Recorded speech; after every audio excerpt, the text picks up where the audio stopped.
కుమారుని యొక్క పరిశుద్ధాత్మ యొక్క నామమున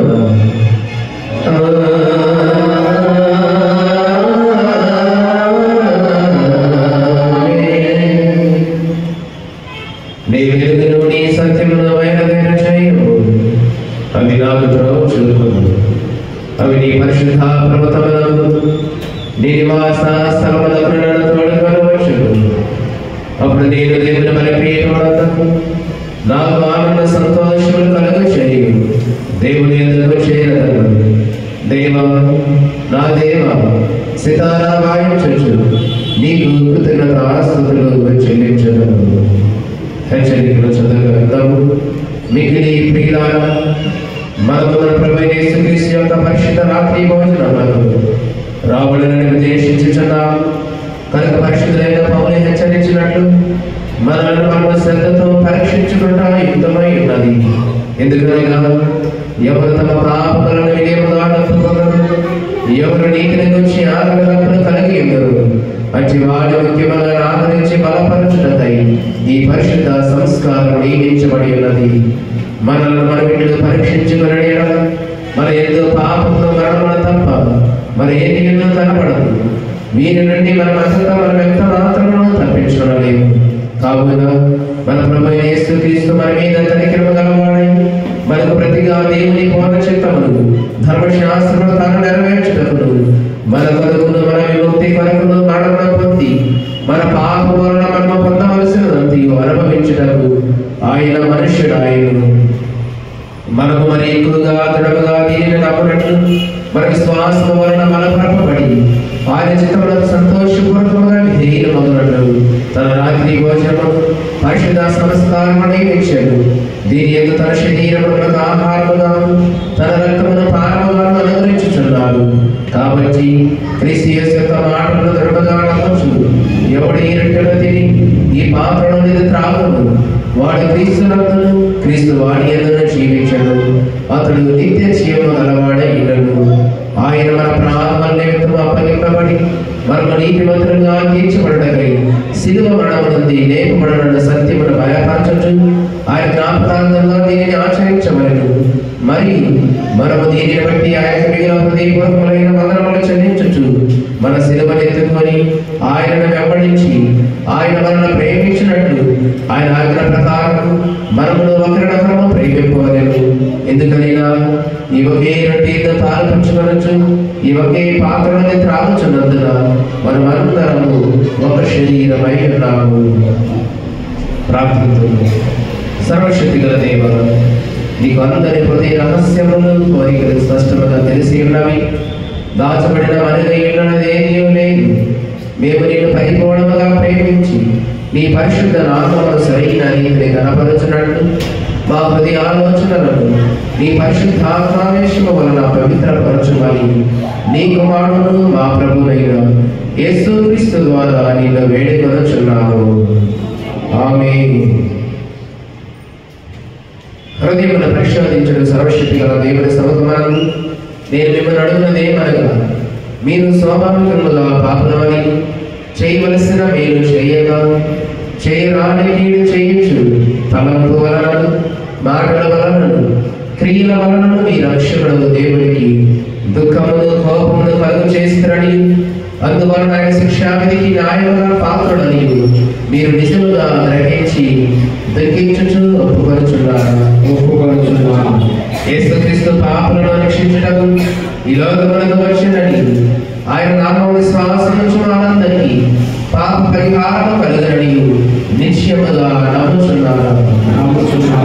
అలాగే మీరు సకల పాపముల నుండి విముక్తి పొందవలనని ఆసక్తిగా కోరుచు క్రీస్తు నిమిత్తము మీ పాపములను క్షమించి సమస్త దుర్నీతి నుండి మిమ్మల్ని పవిత్రపరచుట పరలోకమున్న మీ తండ్రి యొక్క దయగల చిత్తమని మీరు రూఢిగా నమ్ముచున్నారు. ఇతరుని పరిశుద్ధాత్మకు విధేయులై సమస్త పాపములను ద్వేషించి విడిచిపెట్టి దేవుని సన్నిధి ఎందునట్లుగా జీవించుచు హృదయమునందును ప్రవర్తన యందును పవిత్రముగా ఉండటకు దినదినము ప్రయత్నింపగలనని నిశ్చయించుకొనుచున్నారు. అలాగైతే మనము వినయముగా మోకరించి లేదా దేవుని ఎదుట నిలబడి మన పాపములను ఒప్పుకొని ప్రభు అయిన యేసుక్రీస్తు మూలమున మనకు క్షమాపణ దయచేయమని ఆయనను వేడుకొన్నాము. అందరూ కలిసి మాటలు అందరూ చెప్పండి. ఓ దేవా, మా పరలోకపు తండ్రి, నేను నీకు విరోధముగా అనేక విధములైన ఘోర పాపములు చేసి ఉన్నాను. నా పాపములు నేను సంపూర్ణముగా గ్రహించలేని కానీ నీకంతయు స్పష్టముగా తెలిసే ఉన్నది. నా బాహ్య జీవితం, అంతరంగిక జీవితం లెక్కలేని ఘోర పాపములు చేసి ఉన్నానని నీ ఎదుట ఒప్పుకొనుచున్నాను. మరియు నేను పశ్చాత్తాపపడుచు నా దోషుల గురించి మనస్ఫూర్తిగా దుఃఖించుచు నీ మితిలేని కృపను బట్టి నన్ను కరుణించి నీ కుమారుడు నా ప్రభు అయిన యేసుక్రీస్తు నిమిత్తమున నా పాపములను మన్నించి కృపతో నా బలహీనతలను తొలగింపమని నేను వేడుకొనుచున్నాను. పరలోకమందున్న మన తండ్రి అయిన సర్వశక్తి గల దేవుడు మరి ఎందుకు కనికరించి తన ప్రియకుమారుడు మన ప్రభు యేసుక్రీస్తు యొక్క శ్రమ, మరణ, పునరుద్ధానం వలన మన పాపములన్నీ క్షమించుచున్నాడు. మరి క్రీస్తు ప్రభుని సంఘం యొక్క కాపురమైన ఆయన అధికారం బట్టి మీరు నిజముగా పశ్చాత్తాపపడి ఆయన విశ్వాసం నుంచి వారందరి పాపములు సంపూర్ణంగా క్షమింపబడి ఉన్నవని తండ్రి యొక్క, కుమారుని యొక్క, పరిశుద్ధాత్మ యొక్క నామమున ప్రకటించుచున్నాడు. అయితే అధికారం బట్టి పశ్చాత్తాపమని విశ్వాసం నేను తెలియచేయదగినగా అట్టి వారు పశ్చాత్తాపం లేని స్థితిలో ఉన్నంత కాలము దేవుడు వారి పాపములను క్షమింపడు.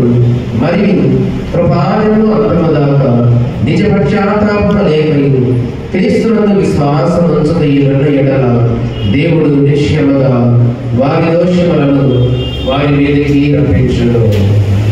ప్రారంభించము. క్రిస్మస్ తర్వాతి రెండవ ఆదివారం వరకు ఏర్పాటు చేయకుండా ప్రారంభ గీతములు చదువుతున్నాము. క్రిస్మస్ తర్వాతి రెండవ ఆదివారం వరకు ఏర్పాటు చేయకుండా ప్రారంభ గీతములు చదువుగా విందాము. యెహోవా నాకు సెలవిచ్చెను, నీవు నా కుమారుడవు, నేను నిన్ను కని ఉన్నాను. యెహోవా రాజ్యము చేయుచున్నాడు, ప్రభావమును ఆయన వస్త్రముగా ధరించి ఉన్నాడు. యెహోవా బలమును ధరించి బలముతో నడుము కట్టుకొని ఉన్నాడు.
సర్వశక్తి గల ఈతపైన నీ ప్రియకుమారుని పేరిట మేము సక్రియులందు వృద్ధి పొందినట్లు నీ కటాక్షము చొప్పున మా సకల కార్యములను మమ్మల్ని నడిపింపమని నీ తోడును పరిశుద్ధాత్మతో సదా ఏక దేవుడవై యుగ యుగముల జీవించుట పరిపాలించుచుండు నీ కుమారుడు మా ప్రభువైన యేసుక్రీస్తు ద్వారా వేడుకొనుచున్నాము. ఆమేన్. దయచేసి అందరూ కూర్చోండి.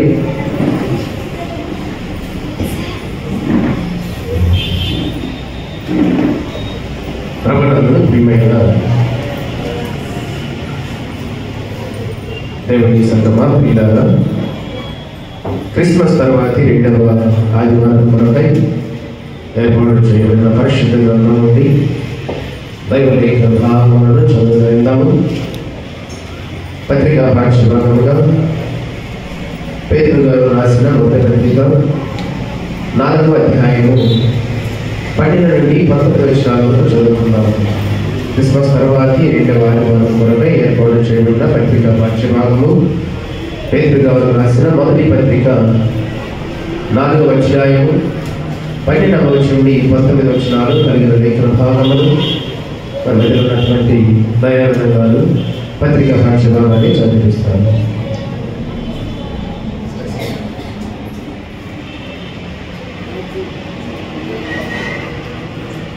ఇది ఎట్లా బయట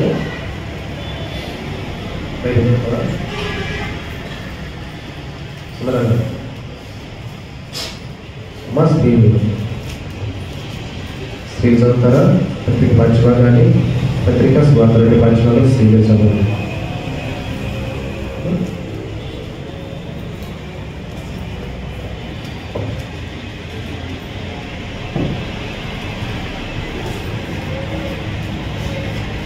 ఇది ఏర్పాటు పత్రిక పంచభాగము మొదటి పేరు 4:12 నుంచి 12 చదువుతున్నాను. ప్రియులారా, మిమ్మల్ని శోధించడానికి మీకు కలుగుచున్న అగ్ని వంటి మహాశ్రమను గురించి మీకేదో ఒక వింత సంభవించినట్లు ఆశ్చర్యపడదు. క్రీస్తు మహిమ బయలుపరచబడినప్పుడు మీరు మహా ఆనందముతో సంతోషించిన నిమిత్తము క్రీస్తు శ్రమలలో మీరు పాలువారు అయినంతగా సంతోషించుడి. క్రీస్తు నామము నిమిత్తము మీరు నిందపాలైన యెడల మహిమ స్వరూపమైన ఆత్మ అనగా దేవుని ఆత్మ మీ మీద నిలుచున్నాడు కనుక మీరు ధన్యులు. మీరు ఎవరైనా బలవంతులుగా కానీ, దొంగగా కానీ, దుర్మార్గులుగా కానీ, పరలోకానికి పోవాడుగా కానీ బాధ అనుభవించగలదు. ఎవడైనా క్రైస్తవుడైనందుకు బాధ అనుభవించిన యెడల అతడు సిగ్గుపడక ఆ పేరును బట్టి దేవుని మహిమపరచబడలేదు. తీర్పు దేవుని ఇంటి యొక్క ఆరంభమగు కాలం వచ్చినది. అది మన యొద్దనే ఆరంభమైతే దేవుని సువార్త అవిధేయులైన వారి గతి ఏమవును? మరియు నీతిమంతులు రక్షింపబడుట దుర్లభమైతే భక్తిహీనులను పాపి ఎక్కడ నిలుతురు? కాబట్టి దేవుని చిత్త ప్రకారము బాధపడేవారు సత్ప్రవర్తన గలవారి నమ్మకమైన సృష్టికర్తకు తమ ఆత్మలను అప్పగించుకొనవలెను. దేవుని వాక్యం పర్యంతము. హల్లెలూయా హల్లెలూయా హల్లెలూయా. స్వార్థ పాఠ్యభాగం చదువుతున్నాము. అది స్వార్థ 2వ అధ్యాయము 13 నుండి 23 వరకు చదువుతున్నాము. మత్తయి స్వార్థ 2వ అధ్యాయము 13 నుండి 23 వరకు మనకు స్త్రీలు స్వార్థ పాఠ్యభాగాన్ని చదివించాలని మనం చేస్తూ ఉన్నాము.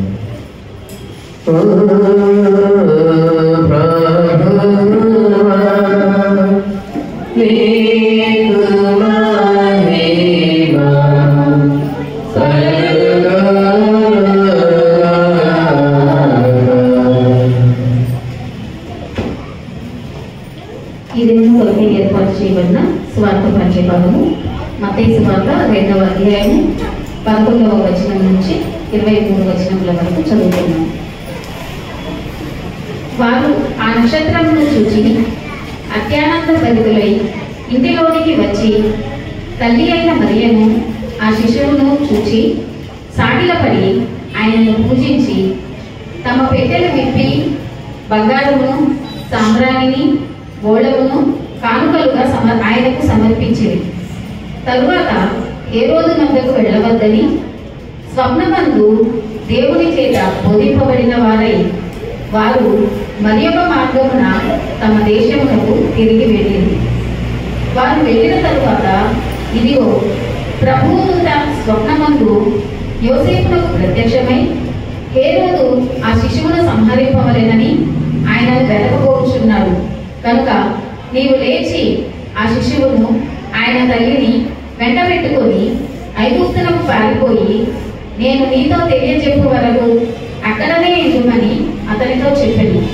అప్పుడు అతడు లేచి రాత్రి వేళ శిశువును తల్లిని తోడుకొని ఐగుప్తునకు వెళ్ళి ఐగుప్తులో నుండి నా కుమారుని పిలిచితిని అని ప్రవక్త ద్వారా ప్రభువు సెలవించిన మాట నెరవేర్చబడినట్లు హేరోదు మరణం వరకు అక్కడ నుండేది. ఆ జ్ఞానులు తను అపహసించిరని హేరోదు గ్రహించి బహు ఆగ్రహము తెచ్చుకొని తాను జ్ఞానుల వలన వివరంగా తెలుసుకున్న కాలమును బట్టి బెత్లెహేములోను దాని సకల ప్రాంతములలోనూ 2 సంవత్సరములు మొదలుకొని తక్కువ వయస్సు గల మగపిల్లలందరినీ వధించెను. అందువలన రామాలో అంగలార్పు వినబడెను, ఏడ్పును మహారోదన ధ్వనియు కలిగెను. రాహేలు తన పిల్లల విషయమై ఏడ్చుచు వారు లేనందున ఓదార్పు పొందనలుగా ఉండేను అని ప్రవక్త అయిన ఇర్మియా ద్వారా చెప్పబడిన వాక్యము నెరవేరేది. హేరోదు చనిపోయిన తరువాత ఇదిగో ప్రభుదూత ఐగుప్తులో యోసేపునకు స్వప్నమందు ప్రత్యక్షమై, నీవు లేచి శిశువును తల్లిని తోడుకొని ఇశ్రాయేలు దేశములకు వెళ్ళుము, శిశువు ప్రాణము తీయుచుచున్న వారు చనిపోయిరని చెప్పాను. అప్పుడు అతడు లేచి శిశువును తల్లిని తోడుకొని ఇశ్రాయేలు దేశమునకు వచ్చాను. అయితే అర్కెలాయు తన తండ్రి అయిన హేరోదునకు ప్రతిగా యోదియా దేశము ఏలుచున్నాడని విని అక్కడికి వెళ్ళవెరచి స్వప్నమందు దేవుని చేత బోధింపబడిన వాడై గలిలయ ప్రాంతములకు వెళ్ళి నజరేతను ఊరికి వచ్చి అక్కడ కాపురం ఉండెను. ఆయన నజరేయుడు అనబడునని ప్రవక్తలు చెప్పిన మాట నెరవేరునట్లు ఇలాగూ జరిగింది. ఇదేమో సువార్త పచ్చభాగము ఎంత జరిగింది.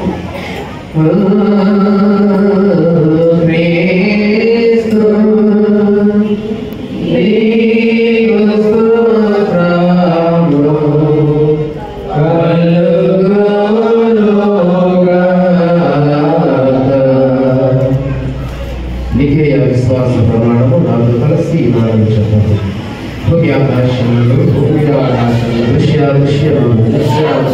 సమస్తము సృజించిన సర్వశక్తి గల తండ్రి ఏక దేవుని నేను నమ్ముచున్నాను. ఆయన జనతేక కుమారుడు అద్వితీయుడైన ప్రభువైన యేసుక్రీస్తును నమ్ముచున్నాను.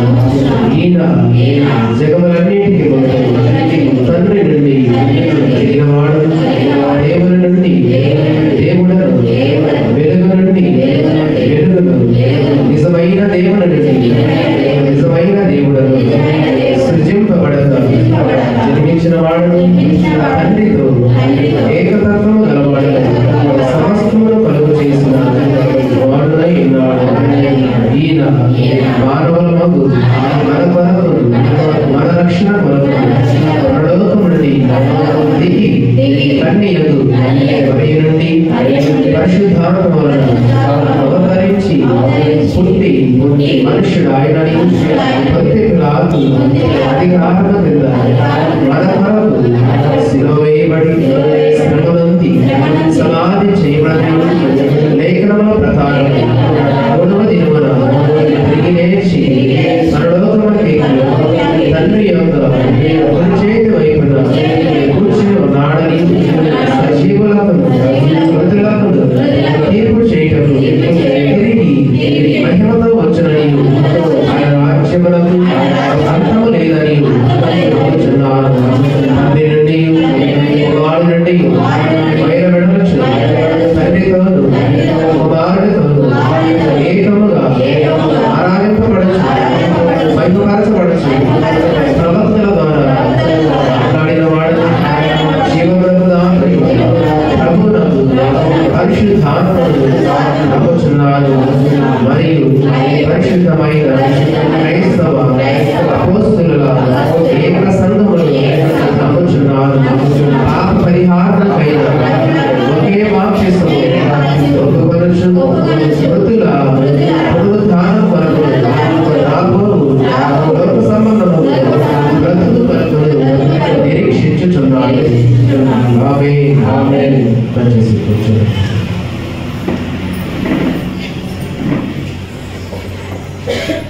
ప్రభునందు ప్రియమైన దేవుని సంగమా, ప్రియులారా, క్రిస్మస్ తర్వాతి 5వ ఆదివారం కొరకు చదువుకున్నటువంటి పాఠ్యభాగం నుండి కొద్ది నిమిషాలు మనమందరం కూడా దైవ సందేశాన్ని, దేవుని మాటలను పరిశీలన చేయబోయే ముందుగా సమయంలో మనం ప్రత్యేకమైన కీర్తనతో దేవుని నామాన్ని మనం పరుచుకుంటూ ముందుకు వెళదాము.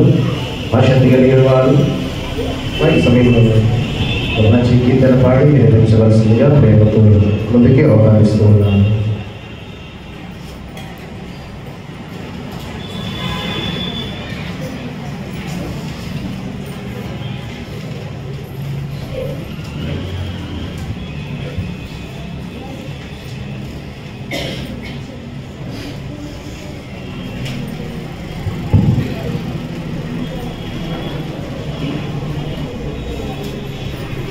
నేను నా ఇంటి వారును యెహోవాను సేవించెదము. నేను నా ఇంటి వారును యెహోవాను సేవించెదము.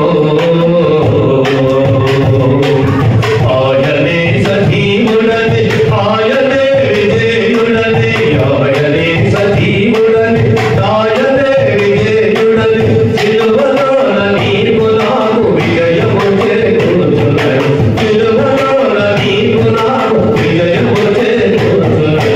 నేను నా ఇంటి వారును యెహోవాను సేవించెదము.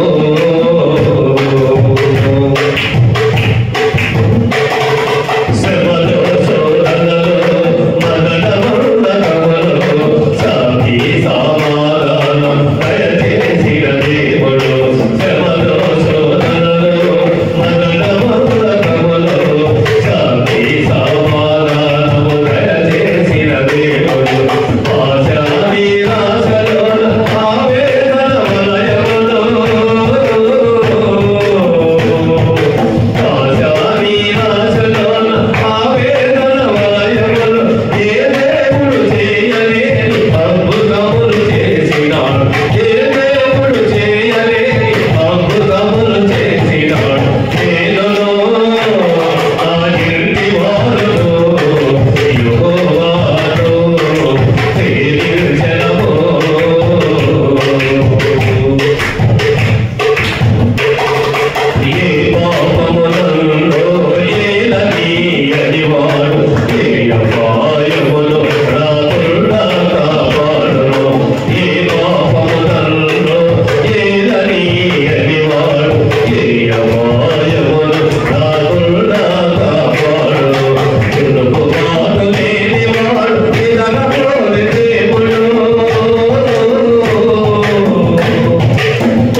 చక్కగా మంచి పాటలు పాడి వినిపించినటువంటి సుందరానికి ప్రత్యేకించి వందనాలు చెల్లిస్తున్నాను.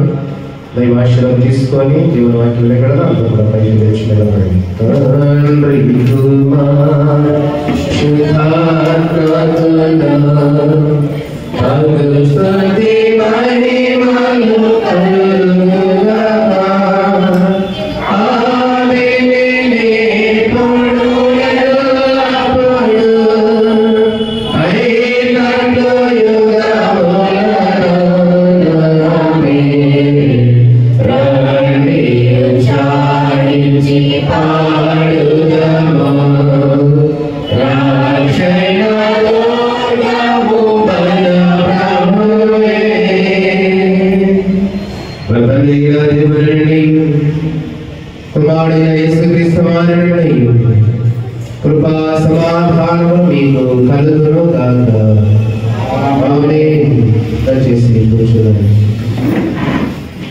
ప్రభునందు ప్రియమైన దేవుడి సంగమా ప్రియులారా, సమయంలోని క్రిస్మస్ తర్వాతి రెండవ ఆదివారం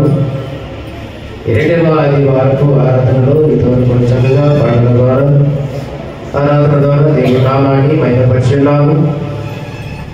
సమయంలో చదువుకున్న పాఠ్యభాగాలని 10 నిమిషాలు మనమందరం కూడా దేవుని మాటలను పరిశీలన చేద్దాం. ఎందుకనగా మరి మీ అందరూ కూడా తెలిసిన విషయమై మన ప్రియులు దేవదాసులు కోరి మోహనరావు గారు మరి నేటి కాలంలో ప్రభు నన్ను నిద్రించున్నాడు కనుక మధ్యాహ్న కాలం 12 తర్వాత మరి కార్యము జరగవలసినది కనుక ఈ సంస్కారపు ఆరాధన పరిశుద్ధాదివారపు ఆరాధన సమయానికి మరి మనమందరం కూడా ఉన్నటువంటి పరిస్థితిని అర్థం చేసుకొని మన సకాలంలో ఈ కార్యక్రమాన్ని ముగించుకోవడానికి ప్రయత్నిస్తున్నాము. కనుక చేయవలసినటువంటి పెద్దలు, స్త్రీల సమాజం వారు అందరూ కూడా ఈ విషయాన్ని గమనించి మరి మీరందరూ కూడా సమయానికి సహకరించవలసిందిగా మరొకసారి ప్రేమతో నిద్రపడ మనం చేస్తూ సమీపంలోని దేవుని మాటలు ధ్యానం చేయబోయేందుగా 2 మాటలు ప్రార్థన చేసుకుని దేవుని వాక్యం పెడదాం. ప్రార్థన. మహాపరిశుద్ధుల ప్రేమ కలిగిన మా తండ్రి, కృప కలిగిన మా దేవ, మీ కొందనాలనైనా 2025వ సంవత్సర కాలంలో మొదటి ఆదివారపు ఆరాధన తండ్రి సంస్కారం కొరకై మమ్మల్ని సిద్ధపరిచినందుకు మీకు వందనాలు చెల్లించుకుంటూ ఉన్నాము. సంఘముగా నాయన సమూహంగా మేమందరం కూడా మీ సన్నిధానంలో చేరి ఇంతవరకు కూడా పాటల ద్వారా ఆరాధన ద్వారా మీ నామాన్ని మహిమపరిచి ఉన్నాము.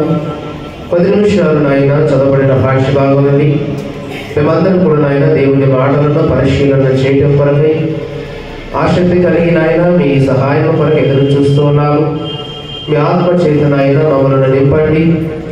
మాకును మా సంఘమునకును చేరి వచ్చిన అందరికీ అవసరమైన ఈ మాటలు తండ్రి మీ ఆత్మ ద్వారా మీరు మాట్లాడి మా ఆత్మీయ జీవితంలో ఉన్నటువంటి నాయన లోపాలను తండ్రి ఆటంకాలను మేమందరం కూడా సరిచేసుకొని తండ్రి విన్నటువంటి మాటను బట్టి నాయన మీ కొరకు మేమందరం కూడా ఈ లోకంలో జీవించడానికి మీ రాజ్య వ్యాప్తి కొరకు మమ్మలను తండ్రి మీ పనిలో మీ సేవలో సాధనలుగా మమ్మల్ని ఫలింప చేయమని ప్రార్థిస్తూ ఉన్నాము.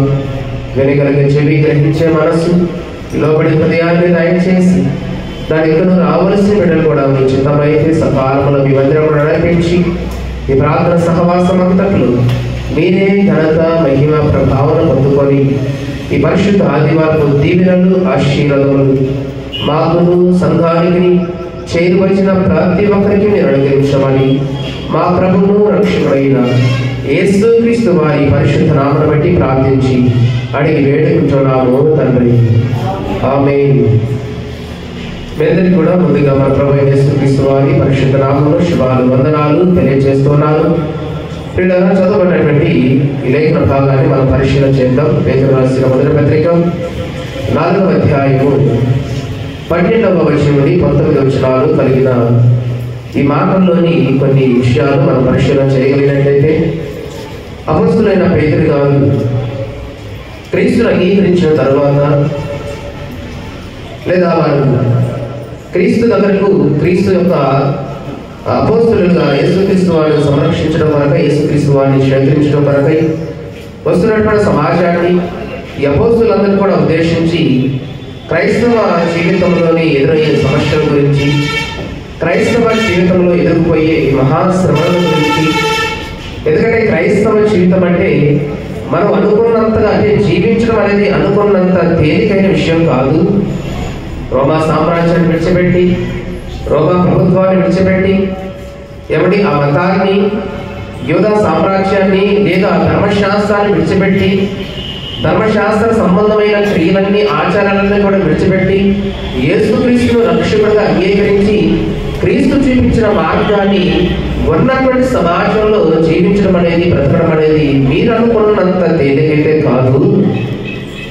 ఎందుకంటే యూదా మతాన్ని మీరు విడిచిపెట్టారంటే, ధర్మశాస్త్రాన్ని మీరు విడిచిపెట్టారంటే యూదా మత పద్ధతుల ద్వారా, పరిచయాల ద్వారా, శాస్త్రం ద్వారా మీకు అనేకమైన శ్రమలు వచ్చేస్తాయి, అనేకమైన నిందలు వచ్చేస్తాయి, ఎన్నో అవమానాలు వచ్చేస్తాయి. కనుక క్రీస్తుని అంగీకరించమంటే మాటతో చెప్పినంత తేలిక కాదు. చాలా ఉన్నతంగా బ్రతకాలి, చాలా ఉన్నతంగా జీవించాలి. ఈ క్రమంలో యోధా సామ్రాజ్యం నుండి, యోధా మత పెద్దల నుండి, రోమా ప్రభుత్వం నుండి మీకు అనేకమైన శ్రమలు రావచ్చు, అనేకమైన హింసలు రావచ్చు. వీటన్నిటికీ కూడా మీరు నిలవబడిన వారైతేనే క్రీస్తు రాజ్యంలో మీరు వారసులుగా ఉంటారనే విషయాన్ని తెలియజేస్తూ ఈ 12వ వచనంలో అది అంటున్నాడు, ప్రియులారా మిమ్మల్ని శోధించుటకు మీకు కలుగుతున్న అగ్ని వంటి మహాశ్రమలను వచ్చి మీకేదో ఎంత సంభవించినట్లు ఆశ్చర్యపడకండి. క్రీస్తు మహిమ బయలుపరచబడినప్పుడు మీరు మహానందంతోనూ సంతోషించు నిమిత్తము క్రీస్తు శ్రమలలో మీరు పాలువారై ఉన్నంతగా సంతోషించుడి. ఎందుకంటే క్రీస్తు నామము నిమిత్తము ఎవరడు మీరు నిందల పాలైనలా మహిమా స్వరూపైన ఆత్మ అనగా దేవుని ఆత్మ మీ మీద నిలుచున్నాడు గనక మీరు ధన్యులు. ఇప్పుడు మీరు యేసుక్రీస్తును రక్షకుడిగా మీరు అంగీకరించారు. ధర్మశాస్త్రాన్ని, యూదా మతాన్ని మీరు విడిచిపెట్టారు. యేసుక్రీస్తే దేవుడని వాక్యం ద్వారా మీరు విన్నారు. విన్న తర్వాత నిత్య జీవము ఈయన ద్వారా మాత్రం మనకు ఉన్నదని, ఈ ధర్మశాస్త్రం మనకు ఛాయ లాంటిదే తప్ప నిజ స్వరూపం క్రీస్తులో ఉందని, కనుక మనం అనుకున్నటువంటి మహాలోకానికి మనం వెళ్ళాలంటే మనం ధర్మశాస్త్రాన్ని, ధర్మశాస్త్ర సంబంధమైన ఆచారాలను మనం విడిచిపెట్టాలి. ఆ విడిచిపెట్టి యేసుక్రీస్తు వారు చూపించిన బోధనను మనం అనుసరిస్తే తప్ప మనం అనుకున్న లోకానికి, మన పితరులు వెళ్ళిన లోకానికి మనం చేరలేమని మీరు అనుకొని యేసుక్రీస్తు దగ్గరకు వచ్చిన వారైతే ఖచ్చితంగా మీకు ఏమి ఎదురవుతాడ? అగ్ని వంటి మహాశ్రమలు మీకు ఎదురవుతాయి. అగ్ని వంటి మహా నిందలు మీకు ఎదురవుతాయి.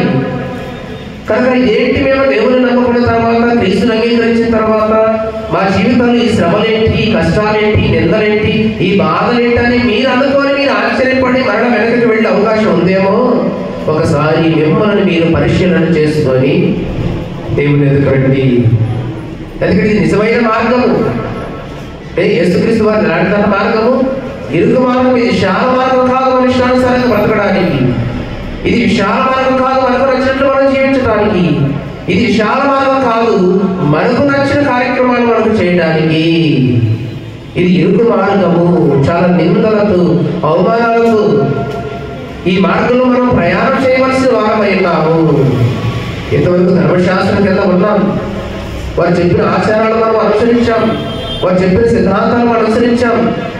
ఇది యేసుక్రీస్తు వారి యందుకు నడిపించడానికి బాల శిక్షకుడు ఒక ఛాయ మాత్రమే. నిజ స్వరూపం ఎవరిలో ఉందట? యేసుక్రీస్తులో ఉంది. మరి ఆయన వచ్చినప్పుడు ఆయన వాక్యాన్ని అంగీకరించి మనం క్రీస్తును అనుసరిస్తున్నామంటే అది ఇరుకు మార్గం కనుక ఎన్నో శ్రమలు వస్తాయి. ధర్మశాస్త్రం కింద ఉన్నంత విశాలత యేసుక్రీస్తును అంగీకరించిన తర్వాత మీకు ఉండదు. నిందలు, అవమానాలు, నిట్టూర్పులు, ఎన్నో కార్యక్రమాలు మన జీవితంలో జరుగుతాయి. సమాజం ద్వారా ఎదురవుతాయి, ప్రభుత్వాల ద్వారా ఎదురవుతాయి, రోమా ప్రభుత్వం ద్వారా, అధికారుల ద్వారా, యూదా మత పెద్దల ద్వారా, శాస్త్రుల ద్వారా, పరిచయాల ద్వారా ఇవన్నీ కూడా ఎదురవుతాయి. కానీ ఇవి ఎదురైనప్పుడు, ఇవి వచ్చినప్పుడు మీరు ఆశ్చర్యపడవద్దు. ఏంటి, నేను క్రీస్తుని స్వీకరించడం వలన రోమా ప్రభుత్వాన్ని విడిచిపెట్టి, ధర్మశాస్త్రాన్ని విడిచిపెట్టి యేసుక్రీస్తుని అంగీకరించడం వలన నా జీవితంలో ఏంటి, ఈ శ్రమలేంటి, నిందలేంటి, అవమానాలు ఏంటి అని మీరు ఆశ్చర్యపడబడి అని చెబుతూ ఏమంటాడు అక్కడ?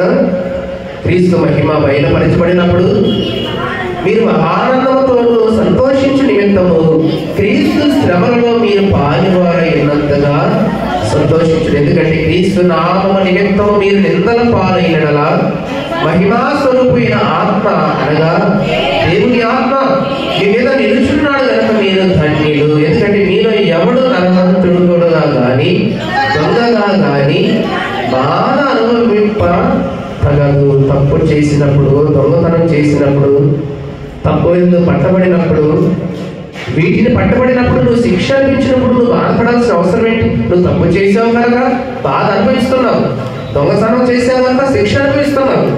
అదే కదా నాకు చెప్పేది.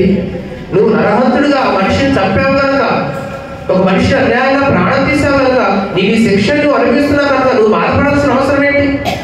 నువ్వు నరహంతకుడుగాను, దొంగగాను నువ్వు తప్పు చేసినప్పుడు అయ్యో నేను ఇంత బాధ అనిపిస్తున్నాను, ఇంత తప్పు ఇంత శిక్ష అనిపిస్తున్నానే అని నీ గురించి సమాజం అనుకోని బాధపడాల్సిన అవసరం లేదు, నువ్వు బాధపడాల్సిన అవసరం లేదు. ఎందుకంటే నువ్వు తప్పు చేసావు కనుక ఆ తప్పుకు శిక్ష నీవు అనుభవిస్తున్నావు.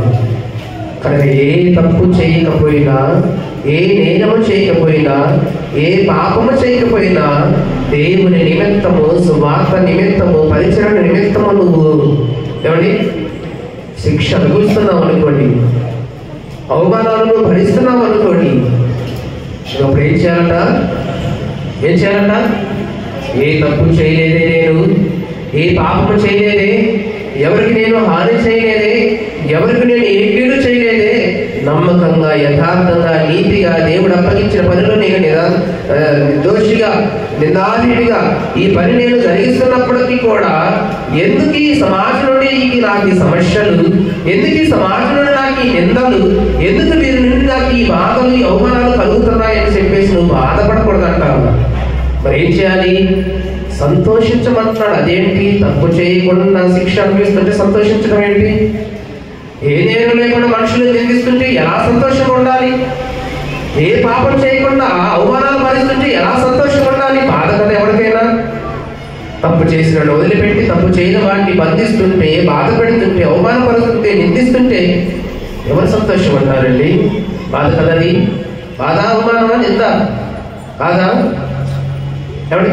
ఏ తప్పు చేయకపోయినా బాధ అనుభవిస్తుంటే, ఏ నేరం చేయకపోయినా అవమానాలు అనుభవిస్తుంటే, ప్రతి వారి చేత మాటలు పడుతుంది, అది బాధ ఉండదా? బాధే. అని ఇక్కడ దేవుడు అంటున్నాడు, నా నిమిత్తం మీరు బాధ అనిపిస్తున్నాడు. నువ్వు తప్పు చేసి బాధ అనిపించట్లేదు, నువ్వు నరహంతుడు కాబట్టి ఈ శిక్షను భరించట్లేదు, నువ్వు దొంగతనం చేసి మనుషుల చేతి మాటలు పడట్లేదు. ఏ నేరం నీలో లేకపోయినా, ఏ పాపం లేకపోయినా, ఎవరికి నీవు హాని చేయకపోయినా, నీవు నా నిమిత్తమై, నా సువార్త నిమిత్తమై నువ్వు ఈ నిందలు భరిస్తున్నావు కనుక, ఈ అవమానాలను భరిస్తున్నావు కనుక నీవు బాధపడక ఏమన్నాడు? సంతోషించు, నీవు ధన్యుడివి. ఎందుకంటే యేసుక్రీస్తు వారు కూడా ఈ మనుషుల కోసం, ఈ మానవ జాతి కోసం, సమాజం కోసం తప్పు చేసి సిలువ ఎక్కాడా? మా తప్పు చేసి సిలువ ఎక్కాడండి. పాపం చేసి ఆ సిలువ శిక్ష భరించాడా? కాదు కదా. మనందరి నిమిత్తమే కదా. ఆయన నిర్దోషిగా ఉన్నా, ఏ పాపం లేకపోయినా, తన జీవితంలో ఏ నేరం లేకపోయినా సంతోషంగా సిలువ శిక్ష భరించాడు. తప్పు చేశాననే దిగులు కానీ, పాపముగా ఆలోచన తనలో లేదు. ఎందుకంటే ఆయనలో నిర్దోషత్వమే తప్ప పాపమునకు తావులేదు. అయినా భరించవలసి వచ్చింది. దేవుడు తండ్రి నిమిత్తమై, తండ్రికి ఇచ్చిన మాట నిమిత్తమై, మనందరి పాపం నిమిత్తమై ఆయన ఏమవ్వాల్సి వచ్చింది? సిలువ లెక్కవలసి వచ్చింది, యజ్ఞం జరిగించవలసి వచ్చింది, తన ప్రాణాన్ని పరంగా పెట్టవలసినటువంటి అవసరం వచ్చింది కనుక దానిని సంతోషంగా స్వీకరించాడు తప్ప, నా తండ్రికి ఇచ్చాను మాట, నేను ఏ తప్పు చేయలేదు, ఎవరికి హాని చేయలేదు, శత్రువు కూడా నేను ప్రేమించాను, నాలాంటి వాడికి ఏంటి ఇంత భయంకరమైన ఘోరమైన శిలువ శిక్ష అని చెప్పేసి బాధపడ్డా? ఏమన్నాడు? తండ్రి నీ చిత్తమే, నీ చిత్తమే, నీ చిత్తం ఎలాగూ జరగాలని కూడా జరిగించు. అదే అంటున్నాడు. ఏమన్నాడు అక్కడ? మీలో ఎవడైనా నరహంతుడుగా కానీ, దొంగగా కానీ, దుర్మార్గుడుగా కానీ ఉండి పరుడు జోలికి పోగువాడిగా ఉండి బాధ అనుభవించగలదు. కానీ ఎవడైనను క్రైస్తవుడైనందుకు బాధ అనుభవించిన అతడు సిగ్గుపడక ఆ పేరును బట్టియే దేవుని మహిమపరచాలి.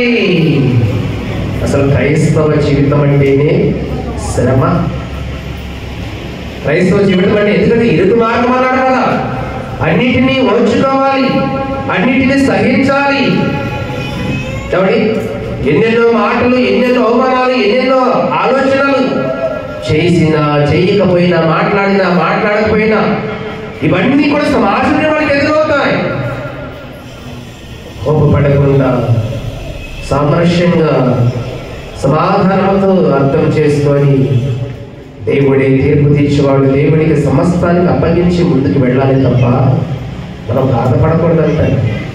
మత్తయి సువార్తలో అదే అంటాడు కదా, నా నిమిత్తము జనులు మిమ్మల్ని నిందించినప్పుడు, 5వ అధ్యాయం 13 అనుకుంటూ చూడ ఒకసారి. మత్తయి సువార్త 5, నా నిమిత్తము జనులు మిమ్మల్ని నిందించి, హింసించి, మీ మీద అబద్ధముగా చెడ్డ మాటలు పలుకున్నప్పుడు మీరు ధన్యులు,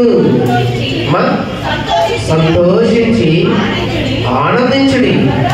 పరలోకమందు మీ ఫలము అధికమగును. నా నిమిత్తమై, నా సేవ నిమిత్తమై, నా వాక్యము నిమిత్తమై, నా పరిచయ నిమిత్తమై, మీలో ఏ పాపము లేకపోయినా, ఏ నేరము లేకపోయినా జనులు మిమ్మల్ని నిందిస్తున్నారా, అవమానపరుస్తున్నారా, ఆటంకపరుస్తున్నారా, హేళన చేస్తున్నారా, నువ్వు భరించు ధన్యుడివి.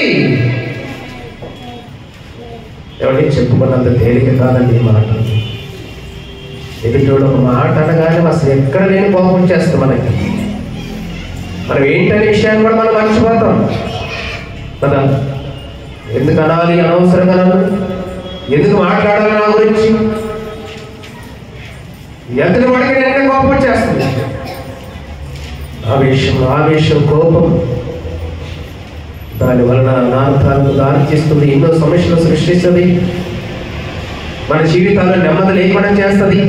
ఏది ఆ క్షణకాలంలో నువ్వు తీసుకున్న ఆవేశం, ఆ కోపం నెమ్మదిగా ఉండనిస్తుందా మనుషులను, సమాధానం ఉండనిస్తుందా మనుషులను, ప్రశాంతత ఉండనిస్తుందా మనుషులను. కానీ మనుషులనే మాట బట్టి మనం ఓర్చుకోలేము. కోపంతో ఆవేశంతో రగిలిపోతుంటాం, ఏదో చేయాలనుకుంటాం. ఇప్పుడు ఎంత వాడైనా లెక్క చేయకుండా మన పరిధిలో మన సామర్థ్యం కొలది ఏదైనా చేయడానికి మనం వెనకాడినటువంటి కోపం, ఆవేశం మనలో వస్తూ ఉంటుంది. కానీ ఇక్కడ దేవుని వాక్యం చదివిస్తుంది, ఎవడైనా క్రైస్తవుడైనందుకు బాధ అనుభవించాలి. ఖచ్చితంగా నీకు శ్రమ, నీకు బాధ. మీరు లోకంలో పెడుతున్నారు కనుక, సమాజంలో పెడుతున్నారు కనుక, ఇదిగో తోడేళ్ల మధ్యకు గొర్రెలను పంపించినట్లు నేను మిమ్మల్ని పంపిస్తున్నాను. చాలా జాగ్రత్తగా ఉండాలి. ఎలా ఉండాలి? పావురము వలె నిష్కపటముగాను, పాముల వలె వివేకముగా నీవు బ్రతకాలి. ఈ తోడేళ్ల మధ్య సమాజంలో మనుషులు ఎలాంటి వారు? గొర్రె చర్మం కప్పుకున్నటువంటి తోడేళ్లు లాంటి వారు. అందుకే యేసుక్రీస్తు వారు ఈ రాయబారులను లోకంలోకి పంపిస్తూ మనకు ముందుగానే హెచ్చరించాడండి. ఇదిగో మీరు లోకంలో పెడుతున్నారు, సువార్త పెడుతున్నారు, ఎన్నో శ్రమలు వస్తాయి, ఎన్నో అవమానాలు వస్తాయి. ఈ కలిగిన అవమానాలు బట్టి, నిందలు బట్టి మీరేదో మాకు ఎంత సంభవిస్తుంది అన్నట్లు మీరు ఆశ్చర్యపడకూడి. మరొక మాట కూడా అంటాడండి, పేతురు రాసిన మొదటి పత్రికలోనే 2:20-21 చూడండి. అక్కడ పేతురు రాసిన మొదటి పత్రికలోనే 2వ అధ్యాయం 20-22 ఏమంటాడు అక్కడ? తప్పిదములకై దెబ్బలు తినప్పుడు మీరు సహించిన ఎడల మీకేమి గనం? నువ్వు తప్పు చేసావు కదా కొట్టాడు, నువ్వు తప్పు చేసావు కదా శిక్ష భరిస్తున్నావు, దానివల్ల నీకు వచ్చేది ఏమిటి? అక్కడ అన్నది అదే, తప్పిదముగా మీరు దెబ్బలు తిన్నప్పుడు మీరు సహించిన ఎడల మీకేమి ప్రయోజనం? ఇదిగో మేలు చేసి కూడా బాధపడినప్పుడు మీరు సహించిన ఎడల అది దేవునికే మేలు చేసి కూడా నువ్వు సహిస్తే. కాబట్టి మేలు చేసి కూడా నువ్వు ఏ పాపం చేయకుండా మేలు ఎదుటి వాడికి మేలు చేసి కూడా వాడి ద్వారా నువ్వు శ్రమ అనిపిస్తున్నావంటే, వాడి ద్వారా నువ్వు నింద అనిపిస్తున్నావంటే అది దేవునికే మహిమంటండి, నీ కుటుంబానికి అది ఆశీర్వాదం. ఏదో ఒక రోజు తాను చేసిన తప్పు తనకు తెలియపరిచే విధంగా దేవుడు ప్రేరేపిస్తాడు. తప్పు చేసావు కనుక నువ్వు మేలు, తప్పు చేసి శ్రమ అనిపించినప్పుడు, తప్పు చేసి శిక్ష అనిపించినప్పుడు నీకేం ఘనం? దానివల్ల ఏ ఘనం అండి దానికి? తప్పు చేయకుండా కూడా, పాపం చేయకుండా కూడా, ఎదుటివాడు మనం నిందించకుండా కూడా, ఎదుటివాడు మనం హేళన చేయకుండా కూడా మనం అనుభవిస్తుంటాం చూడండి శ్రమలు, నిందలు, అవమానాలు.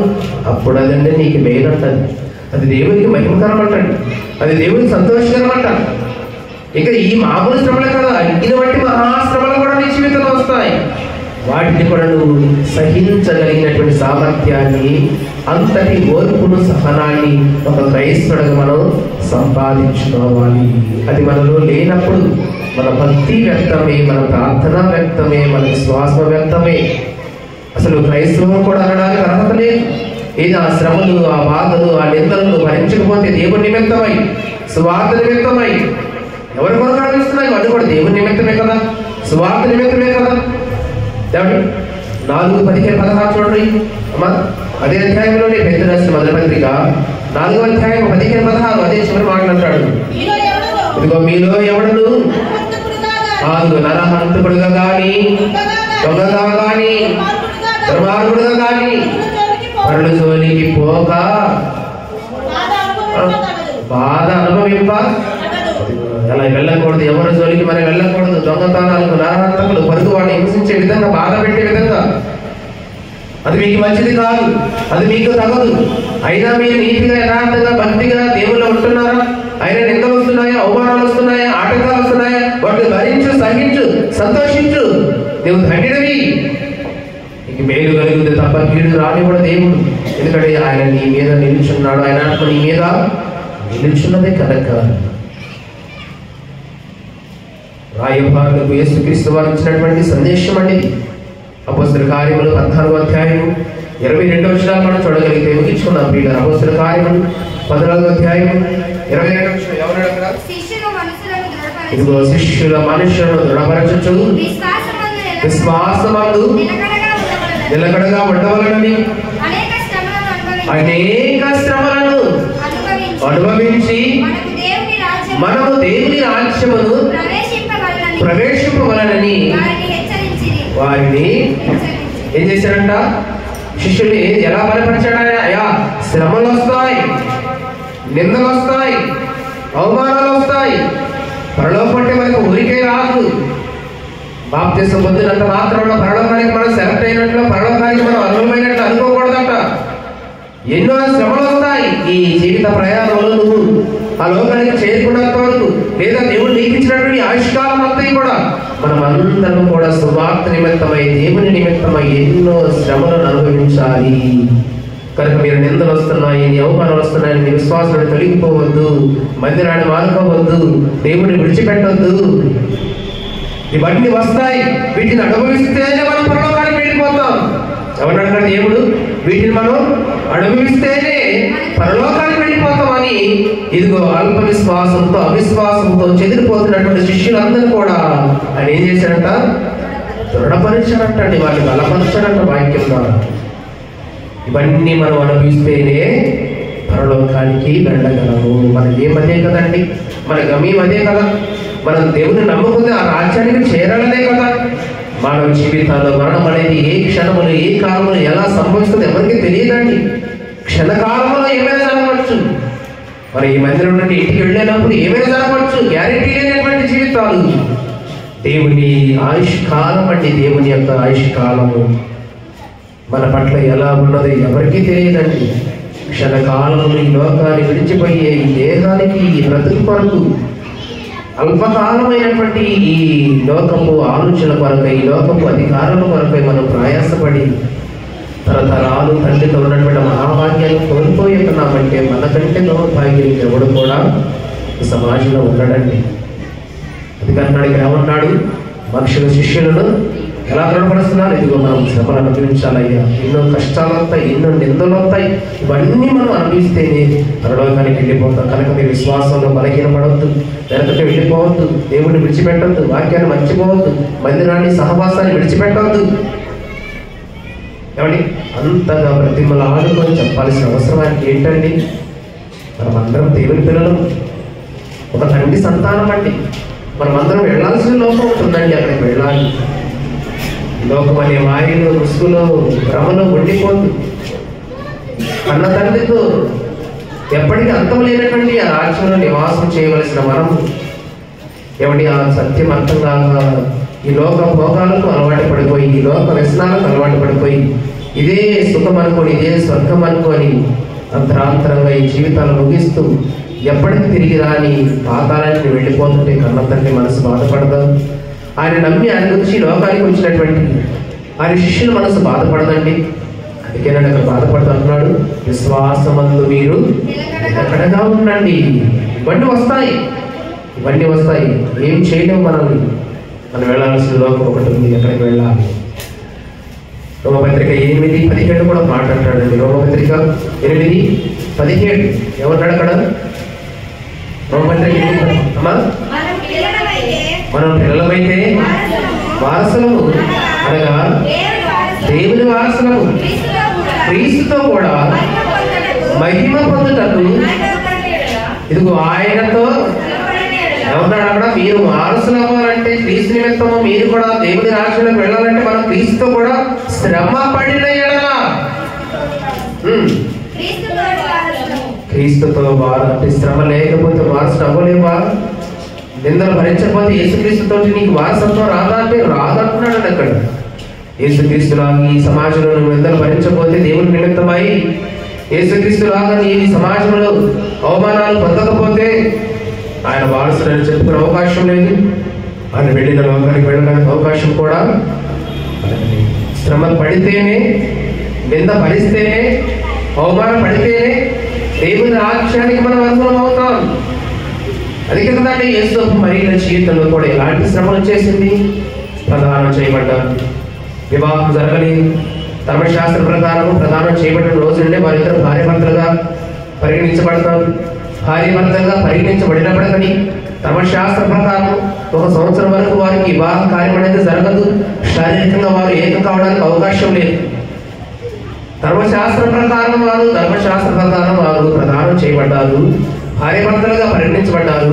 శారీరకంగా వారు ఏకం కావడానికి ధర్మశాస్త్ర ప్రకారం చొప్పున పద్ధతి కాదు కనుక వారు వేరువేరుగా ఉన్నారు. ఈ లోపులో ఆమె గర్భము ధరించింది. మరి ఎంత అవమానం అది! వివాహం కాకుండా గర్భం ధరించడం ఒక లెక్క అయితే, ప్రదానం చేయబడిన తర్వాత ఒక వ్యక్తికి భారీగా పరిగణించబడిన తర్వాత గర్భము దాల్చబడింది ఎంత ఘోరమైన కార్యం అన్నది. సమాజంలో తలెత్తుకొని తిరగగలరా?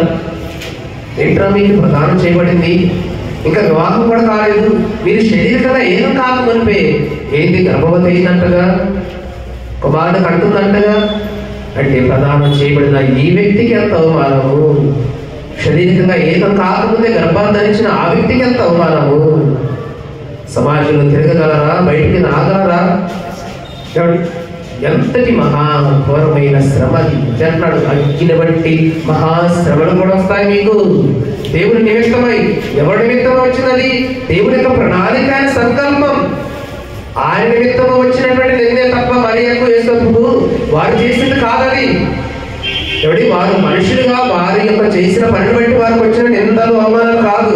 ఎవరి నిమిత్తమై వచ్చాయంటే అవి దేవుని నిమిత్తమై, దేవుని వాక్య నిమిత్తమై వచ్చాయి కనుక వారు ఇరువురు కూడా ఒకరినొకరు అర్థం చేసుకొని వాటిని సహించారు, ఓర్చుకున్నారు, సమాజానికి కనపడకుండా జీవించారు, రాజులకు భయపడ్డారు. సమాజంలోకి రావడానికి వెళ్ళితే ఎవరికి అందరు అడుగుతారు, మనం ఏ సమాజం చెప్పగలం అని లోపల వారికి కొంత మనస్తాపం ఉన్నప్పటికీ ఎప్పటికప్పుడు దేవదూత ద్వారా, దేవుడి వాక్యం ద్వారా బలపరిచి, ధైర్యపరిచి, అయ్యా ఈ దేవుడి నిమిత్తం వచ్చింది, మీరు బాధపడద్దు, మీకు దీని ద్వారా ఒక గొప్ప కార్యం జరగబోతుంది, ఇది జరిగిన తర్వాత మీరు అందరికంటే గొప్ప వాళ్ళగా, ధన్యురాలుగా మీరు పిలవబడతారు, ఇది కొద్ది కాలం మీరు ఓర్చుకోండి, శ్రమను భరించండి. ఎంత బలపరిచాడు, ఎంత ధైర్యం ఇచ్చారు వారికి కదా. అందుకన్నాడు కదా, ఎవడైనాను క్రైస్తవుడు అయినందుకు మీరు బాధ అనిపించినాడలా దాన్ని బట్టి మీరు సిగ్గుపడకూడదు. మీరు కూడా ఎన్నో శ్రమలు వచ్చినా సిగ్గుపడకుండా ధైర్యంగా వాక్యాన్ని బట్టి, ఎవడైతే దేవుని యొక్క ప్రవక్త యొక్క ప్రవచనాలను బట్టి ముందుకెళ్ళారు.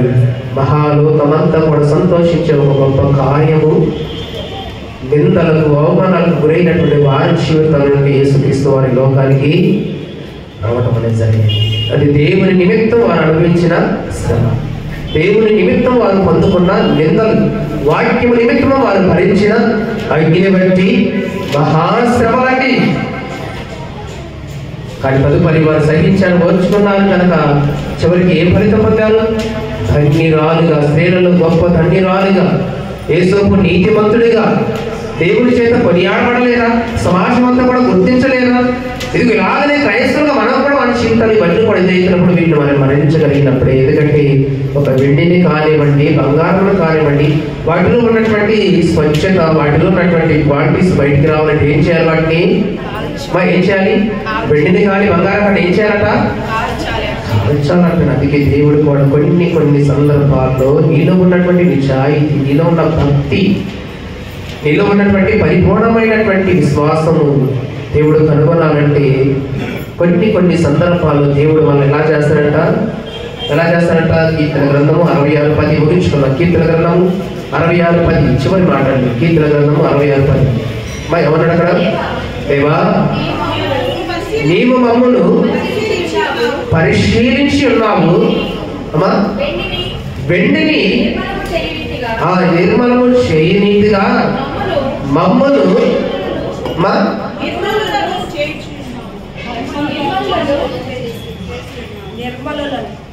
నిర్మలను చేసి ఉన్నావు. అదేనా? కీర్తన గ్రంథం 66:10. 66:10 ఏమన్నాడు అక్కడ? దేవా, నీవు మమ్మల్ని పరిశీలించున్నావు, వెండిని నిర్మలము చేయు రీతిగా మమ్మను నిర్మలుగా చేసి ఉన్నావు. వెండి కానివ్వండి, బంగారం కానివ్వండి, ఒక కంసల యుద్ధకు మనం తీసుకెళ్ళినప్పుడు ఏం చేస్తాడు? వెంటనే మనం అనుకున్న ఆకారంలో, మనం అనుకున్న డిజైన్లో వెంటనే ఎవరి నీకు చేసేస్తాడా? బంగారంతో నువ్వు అనుకున్న ఆకారంలో, నువ్వు అనుకున్న డిజైన్లో బంగారం రూపాన్ని చేస్తాడా? చేయను. దాన్ని కొలిమిలో కాల్చాలి. ఎందుకంటే దాంట్లో ఎంత మలినం ఉందో, ఎంత మట్టి ఉందో. శ్రేష్టత బయటికి రావాలంటే, ఉన్నతమైనది బయటికి రావాలంటే ఎవడి ఏం చేయాలి? వెండిని కానీ బంగారం కానీ ఏం చేయాలి? కాల్చాలి అగ్నిలో. అది కాల్చబడినప్పుడే శ్రేష్టమైనది, నిజమైనది నీకు అనుగ్రహించబడుతుంది. కానీ మన జీవితాలు కూడా అదిగో వెండిని నిర్మాణం చేసినట్లు, బంగారం కాల్చినట్లుగా మన జీవితాలు కూడా కొన్ని సందర్భాలు అగ్ని వంటి మహాశ్రమలు కూడా ప్రవేశిస్తాయి. ఇదిగో యేసోపు మరియ జీవితంలో అలాంటి అగ్ని వంటి మహాశ్రమలు సంభవించినప్పుడు వారు ధైర్యంగా ఉన్నారు. క్రీస్తుని విడిచిపెట్టలేదు, దేవుని మాటను మరచిపోలేదు, ఒకరు వేరైపోయలేదు. ఆ శిశువు ఆ గర్భంలో ఉండి ఆమె ప్రసవ దినముల వరకు యేసోపు ఆమెను విడనాడక, ఆమెను కూడక యథార్థంగా నీతిగా ఉన్నాడు. ఎందుకని నీతిమంతుడిగా చెప్పబడ్డాడు. మరి ఏమో ధన్యురాలైపోయింది. కనుక ప్రియులారా, ఈ మాటలు మనకు అర్థమైంది, ఈ సత్యం మనకు అర్థమైంది. కొలస్సీ 1:24 ముగించుకున్న చివరి మాట. కొలస్సీ రాసిన పత్రిక 1వ అధ్యాయం 24 ఒక మాట అంటాడండి. ఇక మనం ఇప్పుడు మీ కొరకు నేను అనుభవించుతున్న శ్రమలయందు సంతోషించుచు సంఘము అను ఆయన శరీరము కొరకు క్రీస్తు పడిన పాటలలో పొదువైన వాటి యందు నా వంతు నా శరీరమందు సంపూర్ణము చేయించున్నాను. ఎవరంటున్నారు ఈ మాట? పౌలు గారు అంటున్నాడండి. పౌలు గారు చెబుతూ, ఇదిగో ఇప్పుడు మీ కొరకు, ఇది ఈ సమాజాన్ని మార్చడం వరకు, సమాజానికి దేవుని మాటలు చెప్పడం వరకు నేను దేవుని సేవకుడిగా, దేవుని పాత్రగా, పనిముట్టుగా క్రీస్తులను ఏర్పాటు చేసుకున్నాడు కదా. ఇదిగో ఈ క్రమంలో నేను మీ కొరకు సువార్త ప్రకటిస్తున్నాను. అనేక పట్టణాలకు, గ్రామాలకు వెళ్తున్నాను. ఎన్నో శ్రమలు ఎదురవుతున్నాయి, ఎన్నో నిందలు నాకు ఎదురవుతున్నాయి. ఇదిగో వీటన్నిటిని బట్టి అని చెబుతూ, నేను మీ కొరకు అనుభవిస్తున్న శ్రమలను సంతోషించుతూ సంఘము ఆయన శరీరము కొరకు క్రీస్తు పడిన పాటలు, ఇదిగో ఈ సంఘాన్ని కాపాడటం కొరకు, ఈ సంఘాన్ని ఏర్పాటు చేయడం కొరకు, ఈ సంఘము ధర్మశాస్త్రుని ప్రత్యేకించబడి పేతురు ద్వారా ఈ సంఘ నిర్మాణం చేయడం కొరకు, ఇదిగో యేసుక్రీస్తు వారు ఆ రోజు ఎన్ని శ్రమలైతే పడ్డాడు, ఎన్ని అవమానాలైతే భరించాడు, ఎన్ని నిందలైతే భరించాడు, ఆయన వంతుగా ఆయన భరించి ఈ లోకాన్ని ముగించుకొని తండ్రి అయితే వెళ్ళిపోయాడు కనుక ఈ సంఘం కొరకు క్రీస్తుతో పాటు మిగిలిన శ్రమలలో నా వంతు బాధ్యతగా నా శరీరమందు కూడా నేను అనుభవించడానికి సంసిద్ధంగా ఉన్నాను. అవునాడు పౌలు గారు అక్కడ? అర్థమైంది ఈ మాట మీకు?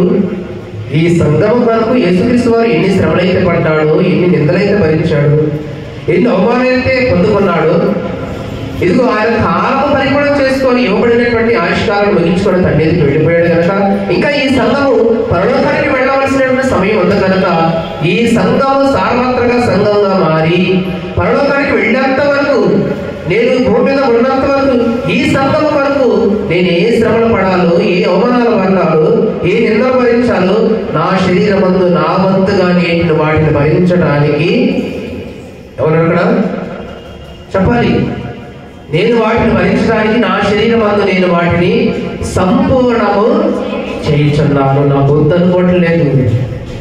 నేను ఎన్ని శ్రమలు వచ్చినా నా వంతుగా నేను ఏమైతే వీటి కొరకు భరించాలో, నేను ఏమైతే సంఘం కొరకు నిందలు పడి ఉన్నాను, నేను ఏమైతే సంఘం కొరకు అవమానాలు పడి ఉన్నాను, అవన్నీ కూడా నా శరీరం ద్వారా నేను సంపూర్ణ చేయడానికి నేను సిద్ధంగా ఉన్నానంటున్నాను. మరి ఈరోజు క్రైస్తవులకు మనం ఉన్నామా? ఈ సంఘం కొరకు వచ్చే నిందలు, ఈ సంఘం కొరకు వచ్చే అవమానాలు భరించడానికి పౌలు గారు అన్నట్టుగా నేను కూడా సిద్ధంగా ఉన్నాను, సంపూర్ణ చేయడానికి నేను సిద్ధంగా ఉన్నాను. యేసుక్రీస్తు వారు అలాగే సంఘం కొరకు శ్రమలు పడి, నిందలు పడి, అవమానాలు పడి తనకి ఇచ్చిన ఆయుష్కాలను ముగించుకొని తండ్రి ఎదుకు వెళ్ళిపోయాడు. ఇదిగో ఆయన ద్వారా సంపాదించబడిన ఈ సంఘము, క్రీస్తు స్వార్థ నుంచి సంపాదించబడినటువంటి ఈ సంఘము కొరకు ఇదిగో నా వంతుగా నా శరీరం వంతు నేను ఎన్ని శ్రమలైన భరించడానికి, ఎన్ని నిందలైన భరించడానికి, ఇదిగో నా మీద పెట్టినటువంటి ఈ భారాన్ని నేను సంపూర్ణం చేయడానికి నేను సిద్ధంగా ఉన్నానని మీలో ఏ ఒక్కడైనా ఒప్పుకునే సామర్థ్యం మీలో ఉందా? అలా ఉంటే సమస్య రాదండి సంఘం. అలా ఉంటే సమస్య తలెత్తం సంఘంలో. పౌరులాగా నేను కూడా సంఘం వరకు ఏది చేయడానికైనా, ఏ నింద భరించడానికైనా, ఏ శ్రమ భరించడానికైనా ఇదిగో క్రీస్తు నా మీద పెట్టినటువంటి ఆ భారాన్ని నేను సంపూర్ణ చేయడానికే నేను నియమించబడ్డాను, నేను సిద్ధంగా ఉన్నాను నీవు అనుకుంటే ఈ సంఘంలో అసలు సమస్య లేదే రాదు. ఏ సంఘంలో రాదు, ఈ సంఘం ఏ సంఘంలో రాదు. అలా లేదు కనుకనే ప్రతి చిన్న విషయానికి మనం ఆవేశపడుతున్నాం, కోపపడుతున్నాం, కలహానికి దిగుతున్నాం.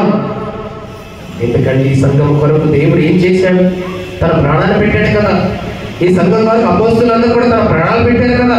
మరి అదే సంఘంలో వచ్చినటువంటి మనము ఈ నిందలకు, అవమానాలకు భరించలేక కోపాలకు, ఆవేశాలకు దారి తీస్తూ ఈ సంఘం ద్వారా జ్ఞానం బయటకు వెళ్లాల్సిన క్రమంలో వర్గాలని, ముఠాలని, తగాదలని, విభేదాలని ఇవి బయటికి వెళ్తుంటే దేవుడు ఎంత బాధపడతాడు.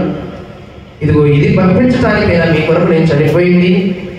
ఈ సంఘంలో ఇన్ని గ్రూపులు ఉన్నాయి, ఇన్ని ముఠాలు ఉన్నాయి, ఇన్ని తగాదాలు ఉన్నాయని బయట వారు చెప్పుకోవడానికే కదా నేను మీ కొరకు చనిపోయింది.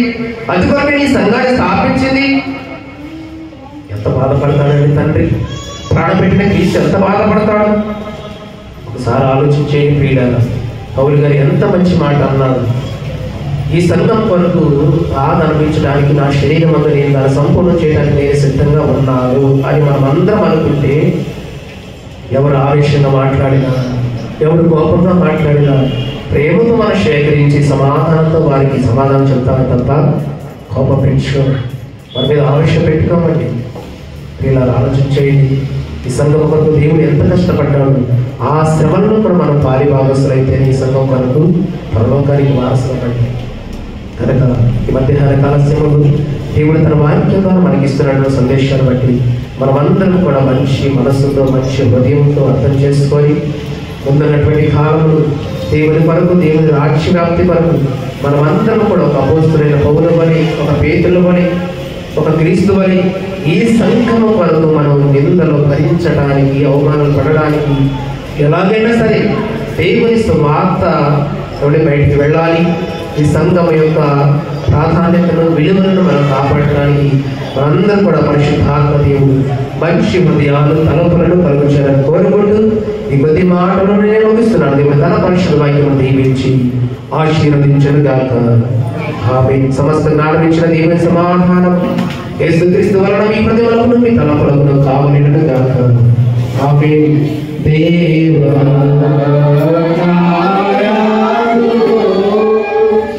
Oh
కృతజ్ఞత కాకుండా దయచేసి ముందుకు వచ్చితే ప్రార్థించుకుందాం. మా త్వరగా ముగించుకుందాం. దయచేసి అంతరించండి. ప్రకబడి కార్యక్రమం కృతజ్ఞత కార్యక్రమం వారు ముందుకు వచ్చితే ప్రార్థన చేసుకుందాం.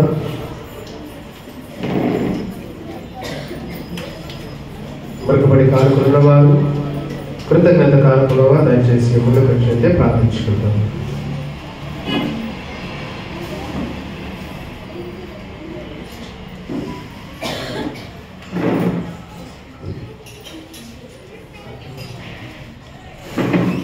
మా కింద ఉన్నటువంటి వారు కూడా ఎవరికి దయచేసి త్వరగా రండి.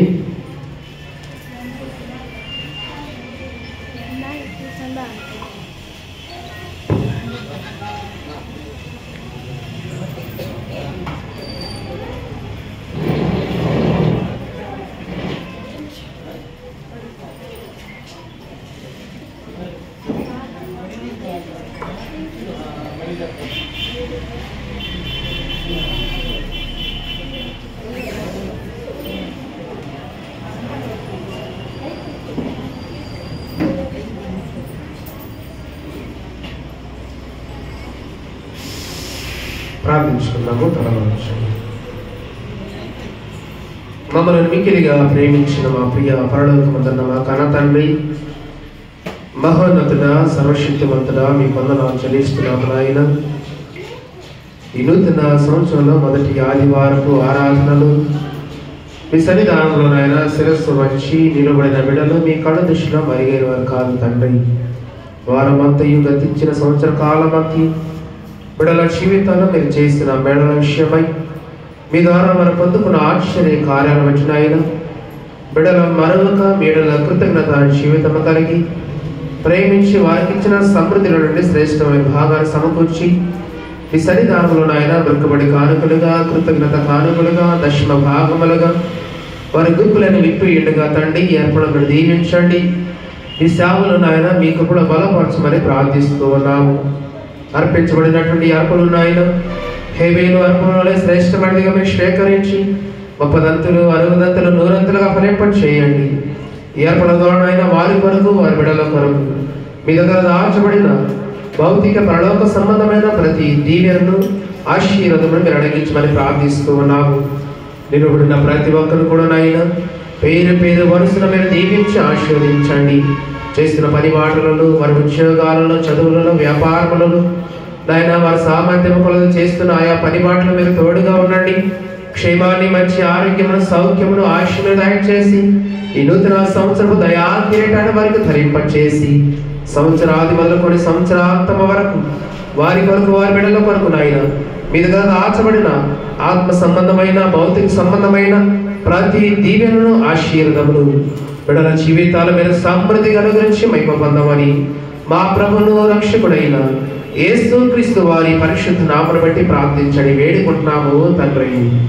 ఆమేన్. తండ్రి, కుమార, పరిశుద్ధాత్మ త్రియేక దేవుని దీవెన సదాకాలము కుటుంబాలకును, బిడ్డలకును, మీకును కలిగిన సమస్తమునకును చేసిన ప్రతి కార్యమునకును కన్న తండ్రి అయినటువంటి దేవుడు తన కుమారుడైనటువంటి యేసుక్రీస్తు ద్వారా మీ కొరకు దాచబడిన ప్రతి ఆశీర్వాదమును సమృద్ధిగా మీ జీవితాలు అనుగ్రహించడానికి సహాయం చేసి నడిపించును గాక. ఆమేన్. సమయంలోని సంఘ కార్యక్రమ శ్వేతన జరిగించుకుందాము. అర్పణ కీర్తన పాడుతూ ఉండగా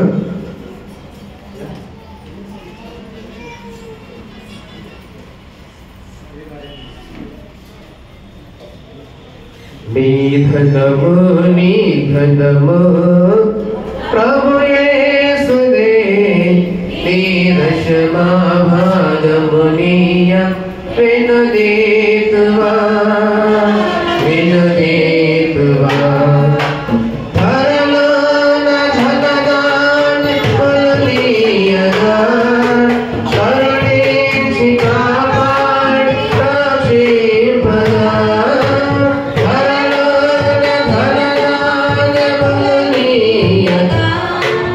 కరుణించి కాపాడి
ప్రియులారా, సంఘ ప్రకటనలు వచ్చే ఆదివారం కూడా యథావిధిగా సమయానికి ఆరాధన జరగనున్నది కనుక సమయానికి మీరందరూ కూడా సిద్ధపడి ప్రభు సన్నిధికి రావాలని మనం చేస్తూ ఉన్నాను.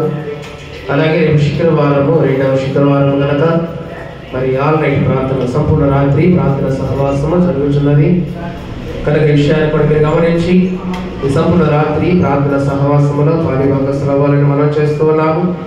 అదేవిధంగా మరి ఎప్పటిలాగానే అటువంటి కాలము ముగించబడినది కనుక సంఘ కార్యక్రమాలన్నీ కూడా బుధవారం ప్రార్థన కానివ్వండి, శుక్రవారం ఉపవాస ప్రార్థన కానివ్వండి, సంఘ ప్రార్థన కానివ్వండి, అలాగే ఆల్ నైట్ ప్రార్థన, ఇవన్నీ కూడా మరలా యథావిధిగా ఈ రేపు జరిగేపడి శుక్రవారం నుండి బుధవారం నుండి యథావిధి కార్యక్రమాలన్నీ కూడా మరలా కంటిన్యూగా దేవాలయంలో కార్యక్రమాలు, సంఘ కార్యక్రమాలు జరుగుతున్నాయి కనుక విషయాన్ని గమనించి సంఘం అంతా కూడా మరి ప్రతి కార్యక్రమంలో కూడా పాలిభాగస్తులై దేవుని జ్ఞానాన్ని నేర్చుకొని దైవ ఆశీర్వాదాలు పొందుకునే వారిగా ఉండాలని ప్రేమతో మీ అందరికీ కూడా మనం చేస్తున్నాను.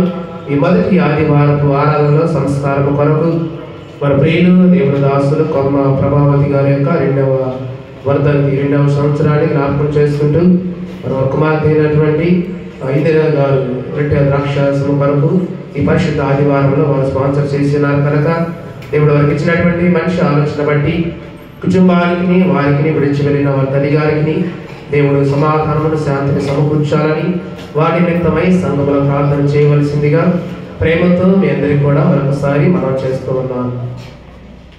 ఏమన్నా సంఘ ప్రకటనలు ప్రజలను గారి సమయంలో కొన్ని ప్రకటనలు తెలియజేయవలసిందిగా వారిని పూర్తిగా ఆహ్వానిస్తున్నాను.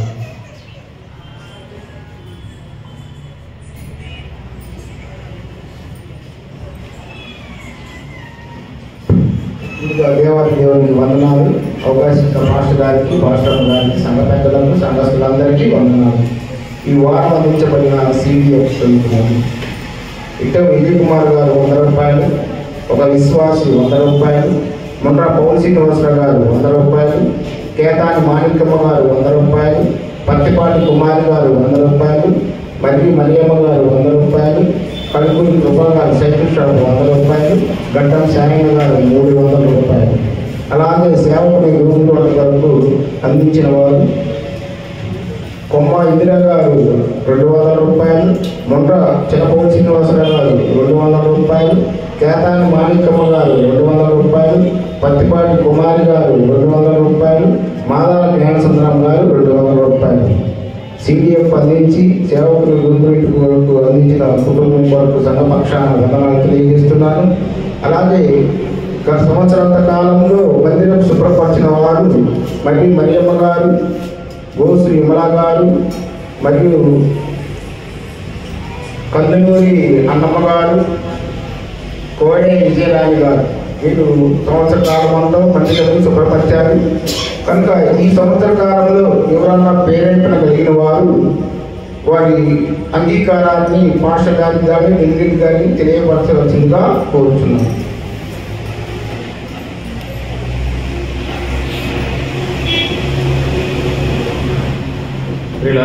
చక్కగా సంఘ CDF అలాగే రూపరేట్ కొరకు, సేవకుని రూపరేట్ వరకు, అలాగే మరి 2024 సంవత్సర కాలం అంతా కూడా ప్రతి ఆదివారం మరి మనందరికంటే ముందుగా వచ్చి దేవాలయాన్ని శుభ్రపరిచే క్రమములు వారు మంచి మనసాక్షితో ముందుకొచ్చారు.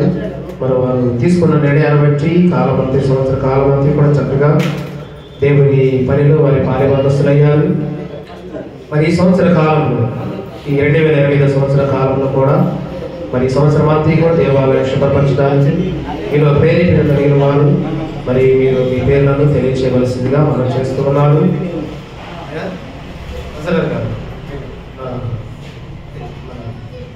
కమ్మయ్య గారు కూడా కమ్మయ్య గారు కూడా రూమ్ రేట్ ఇచ్చాడు సార్, పేరు మెన్షన్ చేయండి. పగిడిపల్లి కమ్మయ్య గారు కూడా రూమ్ రేట్ వరకు 200 రూపాయలు ఇస్తున్నారు. దానికి దేవుడు వారి కుటుంబాన్ని దీవించి ఆశీర్వదించిన గాక. మరి ఎవరన్నా ప్రకటనలు ప్రజలు గారు ఏమన్నా ప్రకటనలు ఇంకా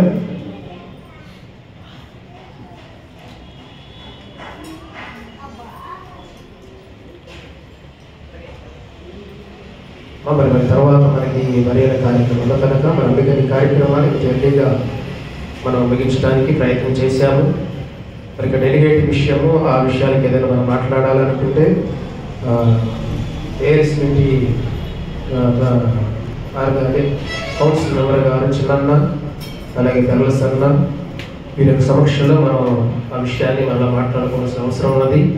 కనుక ప్రతి వారం మరి ఈ విషయాల గురించి మనం ఇష్యూ చేయకుండా సాయంకాల సమయంలో వీలైనంత వరకు ఈరోజు సాయంకాల సమయంలోనూ ఈ కార్యక్రమాన్ని పెద్దల ద్వారా మనం పరిష్కరించడానికి మరి ఆలోచన చేస్తూ ఉన్నాము. కనుక విషయాన్ని మీరందరూ కూడా ఒకసారి గమనించి మరి జరగబోయే కార్యక్రమానికి సహకరించవలసిందిగా ప్రేమతో మీ అందరూ కూడా మరొకసారి మనం చేస్తూ ఉన్నాము. ప్రకటనలు ఏమీ లేనట్లయితే మరి సంస్కారం కొరకు మీరందరూ కూడా సిద్ధపడినట్లయితే ప్రార్థన వారి కార్యక్రమాలు ముగించుకుందాం.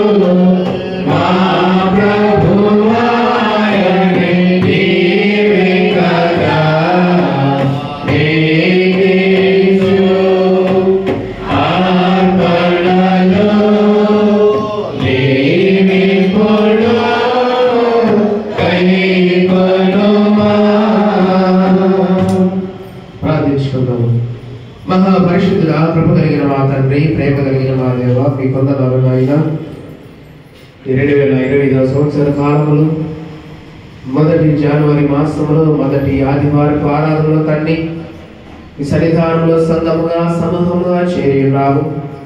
పాటల ద్వారా, ఆరాధన ద్వారా, వాక్యం ద్వారా మీ నామాన్ని మహిమపరచున్నాము తండ్రి. విన్నటువంటి మాటలు బిడ్డల హృదయాల్లో ఫలింపచేయండి.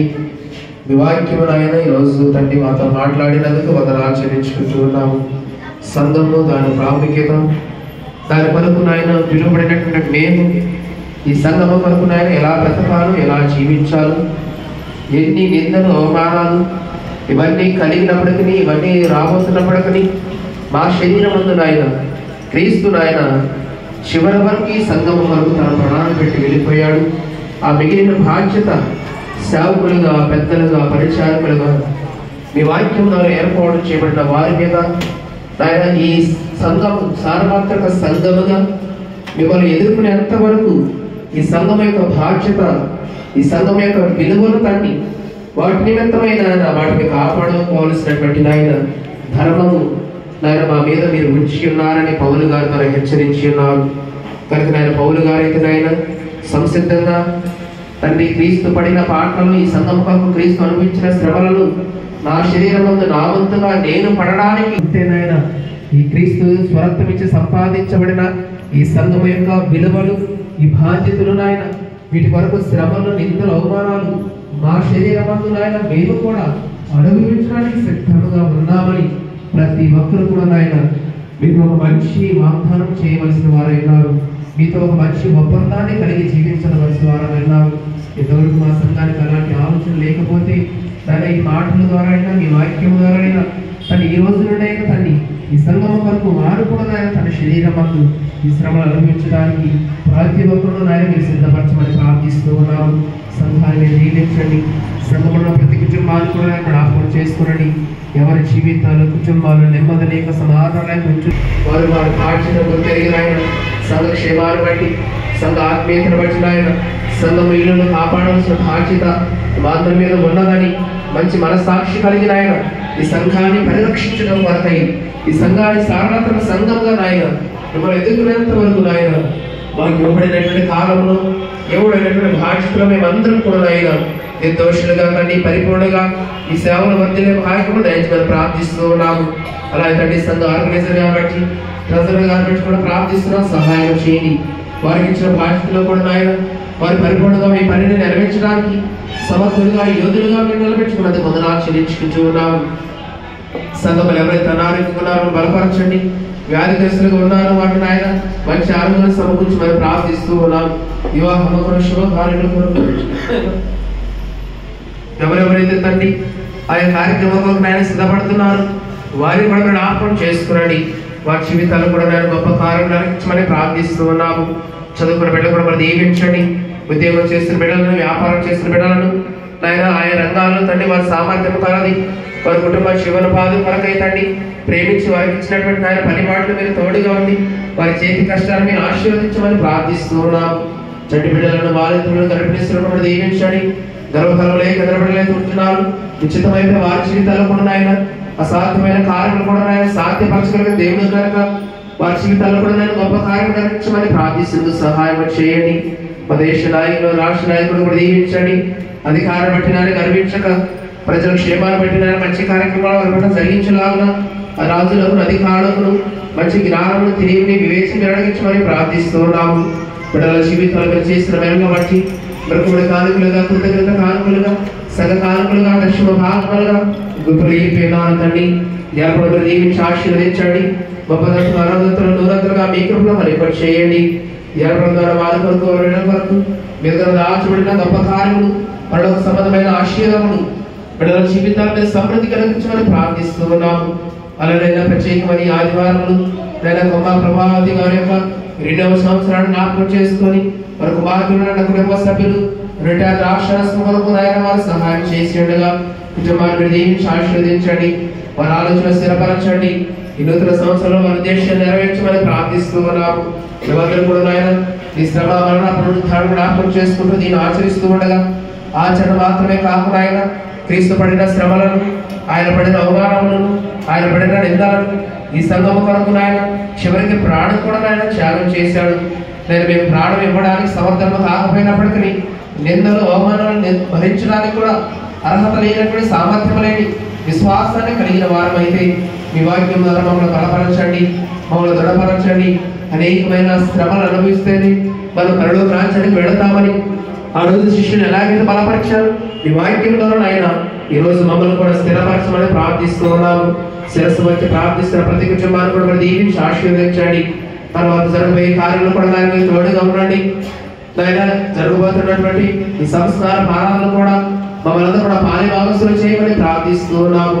చేరి వచ్చిన మమ్మల్ని కూడా మరొకసారి వ్యవస్థలకు అప్పగించినట్టు సీడకించిన కుటుంబాలను, రోగరేట వరకు ఇచ్చిన కుటుంబాలను, గొప్పల బియ్యాలు తెచ్చిన కుటుంబాలను, సమృద్ధికరమైన దీవెనలతో ఆయన రెట్టింపు దీవెనలతో వారి కుటుంబాలను, వారి దేశంలో ఆలోచన స్థిరపరచి వారి కొరకు ఆయన ఈ నూతన సంవత్సరంలో దాచబడిన భౌతిక సంబంధమైన, ప్రణవ సంబంధమైన, ఆత్మ సంబంధమైన ప్రతి దీవెనను, ఆశీర్వాదములు మా అందరి జీవితాలు సమృద్ధిగా మీరు అడగించి మీరే ఘనత, మహిమ, ప్రభావాలు పొందుకొనమని మా ప్రభువును రక్షకుడైన యేసుక్రీస్తు వారి పరిశుద్ధ నామమును బట్టి ప్రార్థించని వేడుకుంటున్నాము తండ్రి. ఆమేన్. పరలోకమందున్న మా తండ్రి, మీ నామము పరిశుద్ధపరచబడునుగాక, మీ రాజ్యం వచ్చుగాక, మీ చిత్తము పరలోకమందు నెరవేర్చినట్టు భూమి నెరవేరునుగాక.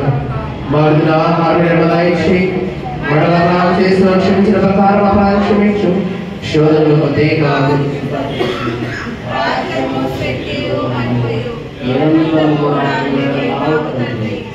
ఆమేన్. ప్రభు నిన్ను ఆశీర్వదించిన కాపాడుగాక. ప్రభు నీకు తన సన్నిధి ప్రకాశింపజేసి నిన్ను కరుణించుగాక. ప్రభు నీ మీద తన సన్నిధి హృదయింపచేసి నీకు సమాధానము కలుగు చేయగాక.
సిద్ధపడిన వారు ముందుకు రండి, మిగిలిన వారు సెలవు తీసుకోవచ్చని మనం చేస్తున్నాం.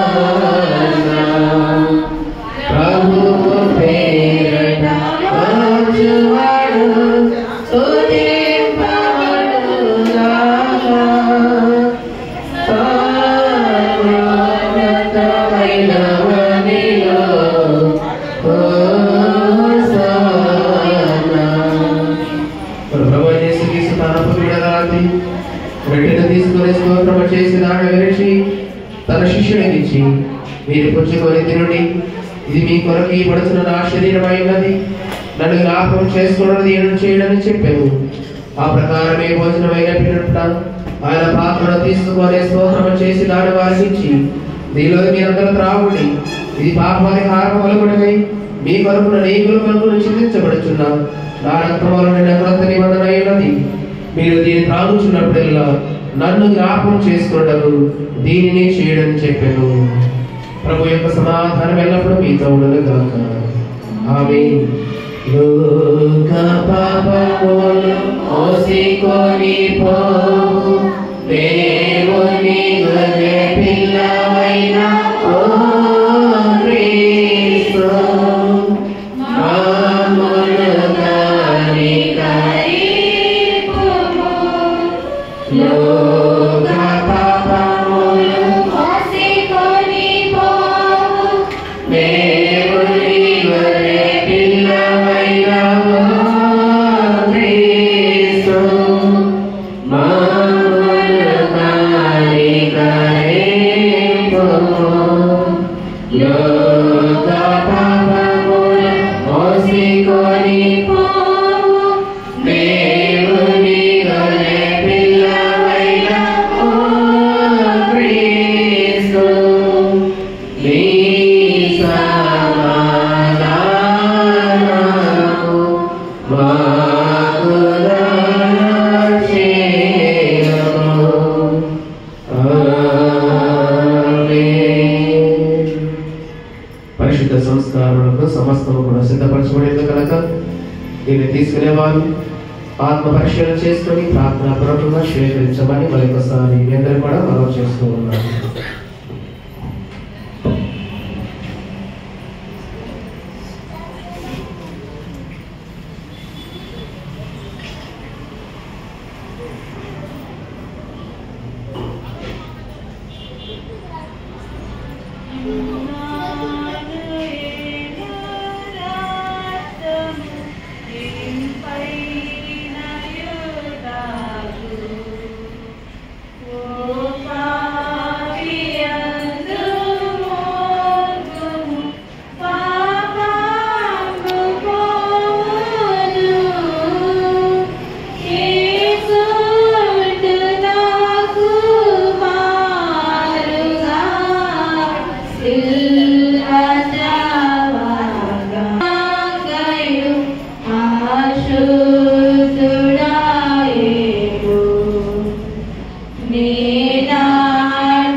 ఆయన వెళ్ళలేని రక్తమును మిమ్మల్ని నిజమైన శ్వాస మంద బలపరచి నిత్య జీవ కలుగుడికే సంరక్షించును గాక.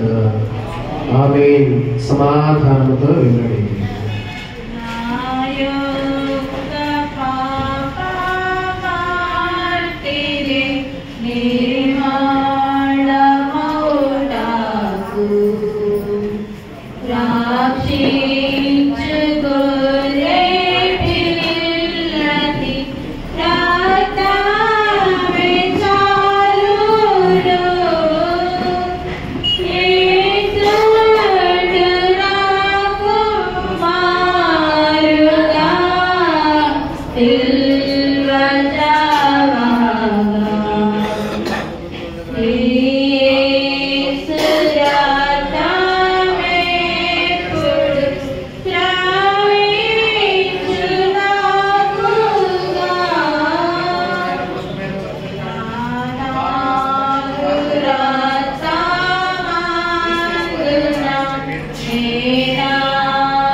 శరీరమును ఆయన వెల్లలేని రక్తమును మిమ్మల్ని నిజమైన విశ్వాసమును బలపరచు నిత్య జీవ కలుగుటకై సంరక్షించును గాక. ఆమేన్. సమాధానముతో వెళ్ళుడి.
మేము నిజమైన విశ్వాసమును బలపరచు నిత్య జీవ కలుగుడికై సంరక్షించును గాక. ఆమేన్. సమాధానముతో వెళ్ళండి.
శరీరము ఆయన వెల్లలేని రక్తము నిజమైన శ్వాసమును బలపరచు నిత్య జీవ కలుగుటకై సంరక్షించును గాక. ఆమేన్. సమాధానముతో వెళ్ళండి.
మన ప్రభు యేసుక్రీస్తు శరీరము ఆయన వెల్లలేని రక్తము నిజమైన శ్వాసమును బలపరచు నిత్య జీవ కలుగుటకై సంరక్షించును గాక. ఆమేన్. సమాధానముతో వెళ్ళండి.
మహిమకై నీవు ఏర్పరచిన రక్షణను నా దేవా, ఇదిగో నా కళ్ళు చూసి ఆనందించుచున్నవి నా దేవా. తండ్రి సుతునికి పరిశుద్ధాత్మకును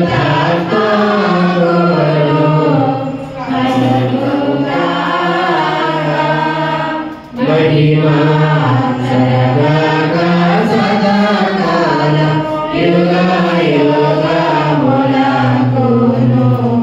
కలుగునుగాక. సర్వశక్తి గల దేవ, శ్రేయస్కరమైన ఈ దానభవనం మా ఆత్మలను సేకరించినందుకు నీకు వందనములు చెల్లించుచున్నాను. మరియు నీకు దీని వలన నీ యందు మాకు గల విశ్వాసమును, మాలో ఒకరి యందు ఒకరికి ఉండవలసిన ప్రేమను నీ కృపను బట్టి బలపరచుమని నీతోనూ పరిశుద్ధాత్మతో సదా ఏకాదేవుడవై యుగముల జీవించుచు నీ ప్రియకుమారుడు మా ప్రభువైన యేసుక్రీస్తు ద్వారా నిన్ను వేడుకొనుచున్నాము. ఆమేన్. ప్రభు నిన్ను ఆశీర్వదించును కాపాడుగాక. ప్రభు నీకు తన సన్నిధి ప్రకాశింపజేసి నిన్ను కరుణించుగాక. ప్రభు నీ మీద తన సన్నిధి కాంతుదింపచేసి నీకు సమాధానము కలుగు చేయుగాక.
అందరికీ వందనాలయ్యా.